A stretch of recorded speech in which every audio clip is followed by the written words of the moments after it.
How to fix someone has access to your screen message problem.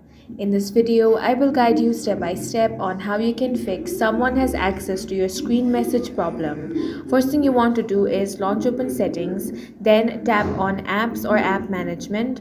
Then from the list of the applications, go ahead and find messages.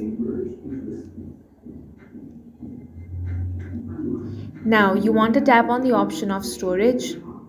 Here select clear cache, then select clear data and tap on the delete option. This will delete all of the data of your messages app. Once that is done, head back. Now you want to tap on the force stop option, tap on OK.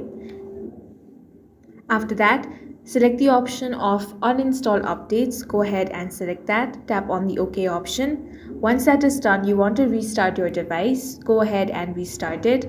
After you have restarted your device, this error will be fixed. That's all for this video. If you found it useful, make sure to hit the like button and subscribe for more videos like this.